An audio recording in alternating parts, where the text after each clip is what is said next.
Hi అండి, అందరికీ నమస్తే. నేను మీ సునీల్ మద్దాల. ఏంటంటే ఏదైతే ల్యాండ్ టైటిలింగ్ యాక్ట్ గురించి దాని గురించి అయితే కొన్ని మాట్లాడాలి. ఎందుకంటే బడ్జెట్ సమావేశాల్లో ఎవరైతే కేంద్ర ఆర్థిక శాఖ మంత్రి నిర్మలా సీతారామన్ గారు కొన్ని మాటలైతే మాట్లాడారండి. అసలు ల్యాండ్ టైటిలింగ్ యాక్ట్ వల్ల ఆంధ్రప్రదేశ్ నష్టపోయిందా, లాభపడిందా, ఏంటి దాన్ని రద్దు చేసినందుకు గాను టీడీపీ కూటమికి అధికార పట్టం కట్టారు. ఏంటి దాన్ని అమల్లోకి తీసుకొచ్చినందుకు గాను జగన్మోహన్ రెడ్డి గారికి ఏంటి ఏదైతే అధికారం ఉందో అధికారం కోల్పోయేలా చేశారు ప్రజలు. కాబట్టి ల్యాండ్ టైటిలింగ్ యాక్ట్ మంచిదంటుందా కేంద్ర ప్రభుత్వం, చెడ్డదంటుందా, ఇలా కొన్ని మాటలైతే మీతో చెప్పాలనుకున్నాను. మర్చిపోద్దు, నాకు మోటివేషన్గా ఉంటుందో లైక్ అయితే చేయండి. లైక్ చేసిన తర్వాత ఈ వీడియో ఎండ వరకు చూడండి. ఎండ వరకు చూసి మీ అమూల్యమైన అభిప్రాయాన్ని కామెంట్ రూపంలో తెలియజేయండి, నలుగురితో పంచుకోండి. చాలామందికి తెలియలేదండి ఆంధ్రప్రదేశ్ ప్రజల్లో. అలాగే కొత్త వాళ్ళు అయితే కనుక పక్కాగా సబ్స్క్రైబ్ చేసుకోండి మన ఛానల్ని. ఆంధ్రప్రదేశ్ ప్రజలకి చాలామందికి ఒక విషయం తెలియలా. ఏంటంటే ఏమనుకున్నారో ఏంటో తెలియదు. అంటే ప్రచారం ఏదైతే ఉందో కూటమి చేసిన ప్రచారానికి భయపడో లేకపోతే అభద్రతా భావం లోపించో మొత్తానికి ఏదైతేనంటే కూటమి ప్రభుత్వం చెప్పిన మాటనే నమ్మారు. ల్యాండ్ టైటిలింగ్ యాక్ట్ అంటే ఏం కాదు, జగన్మోహన్ రెడ్డి మీ ఆస్తులని, మీ భూమి హక్కు మీకు ఏదైతే ఉందో పొలాలు కానీ స్థలాలు కానీ అవన్నీ కూడా జగన్మోహన్ రెడ్డి కంట్రోల్లోకి వెళ్ళిపోతాయి అని రకరకాలుగా ప్రచారం చేశారు. దాన్ని విష ప్రచారం అనుకోండి, తెలివితేటలు అనుకోండి, కీర్తి అనుకోండి, మొత్తానికి ఆ ప్రచారం ఫలించింది. టీడీపీ కూటమి అధికారంలోకి వచ్చింది.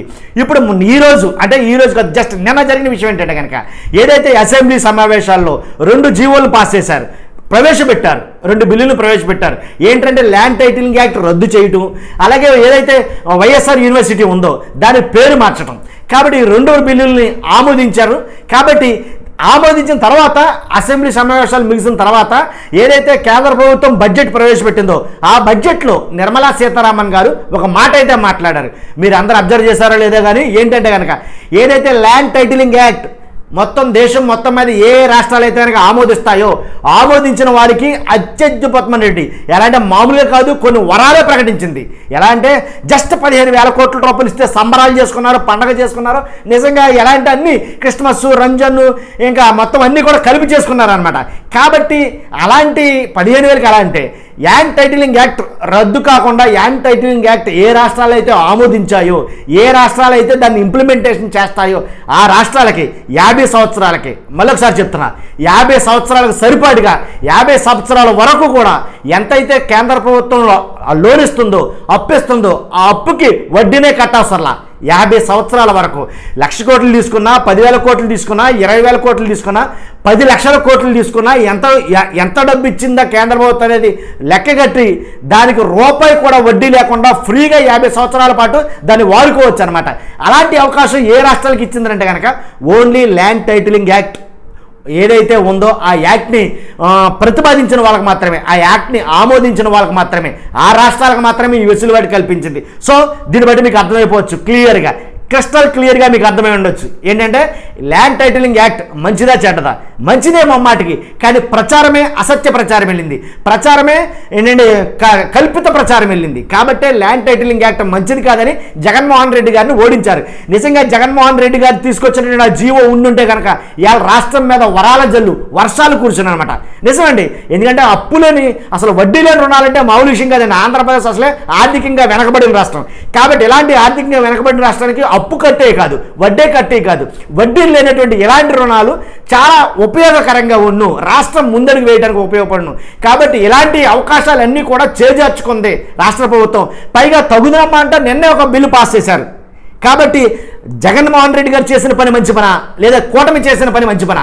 ఏదైతే ల్యాండ్ టైటిలింగ్ యాక్ట్ కావాలని భూ పెత్తందారులు ఎంతమంది అయితే ఉన్నారో, కొన్ని వేల ఎకరాలు, కొన్ని లక్షల ఎకరాలు, కొన్ని వందల ఎకరాలు, కొన్ని వందల ఎకరాలు ఏంటి భూ స్వాములు ఎవరైతే ఉన్నారో వాళ్ళ కబ్జాల్లో ఉండిపోయిన భూములన్నీ బయటకు వస్తాయని, వందల వేల ఎకరాలు ఉన్న వాళ్ళ భూములన్నీ బయటకు వస్తాయని భయపడి ఈ భూ కబ్జాదారులు, భూదందా చేసేవాళ్ళు వీళ్ళందరూ కూడా కలిపి ఆ ల్యాండ్ టైటిలింగ్ యాక్ట్ రద్దు కోసం ప్రయత్నించారు, సఫలం చెందారు వాళ్ళు.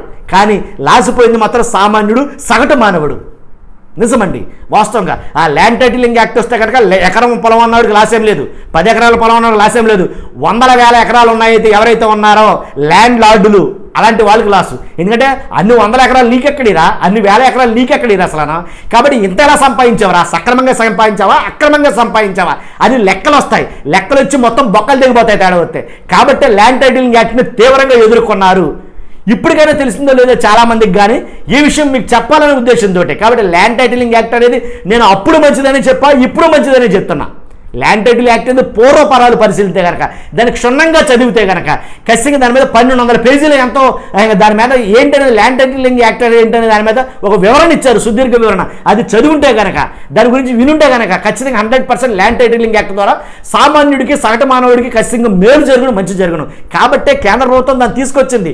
కొన్ని ఎలా అంటే ఇప్పుడు ఏదైతే పొలాల విషయంలో, స్థలాల విషయంలో కొన్ని వేల లక్షల ఎకరాలు ఏంటి సరిహద్దులు తగాదాలని అవని ఇవని అలా కోర్టులో మనకు మగ్గుతున్నాయో వాటన్నికి ఒక చెల్లిచీటి ఉండను. కాబట్టి లక్షల ఎకరాలు ఎవడైతే దాచుకున్నాడో అలాంటి వాడి చేతుల నుంచి మొత్తం బయటపడను. కాబట్టి ఎక్కడి నుంచి వచ్చినాయి, ఎవడ బాబు సొత్తది.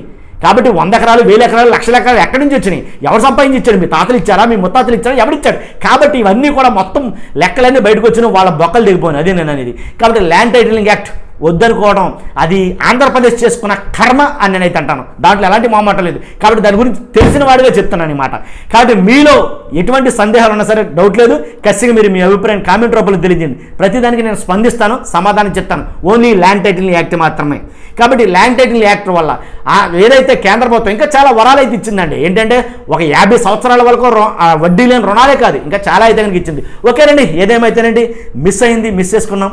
ఆంధ్రప్రదేశ్కి తీరని నష్టమే అని నేనైతే అంటాను. అది కూటమి వల్ల జరిగిందా, మీ వల్ల జరిగిందా అనేది మీరు ఆలోచించుకోండి. చూస్తున్నారు మీరు అందరూ కూడా మన ఈ వీడియో నాకు మోటివేషన్ కూడా ఖచ్చితంగా లైక్ అయితే చేయండి. చాలామందికి షేర్ అవ్వాలి కాబట్టి లైక్ చేయండి. కొత్త వాళ్ళు అయితే కనుక మన ఛానల్ పక్కాగా సబ్స్క్రైబ్ చేసుకోండి. ప్రజలకు ఉపయోగపడే వీడియో, అంటే మీకు ఉపయోగపడే వీడియో మాత్రమే మీ ముందుకు తీసుకొస్తాను. Okay, thank you very much. Bye bye, see you.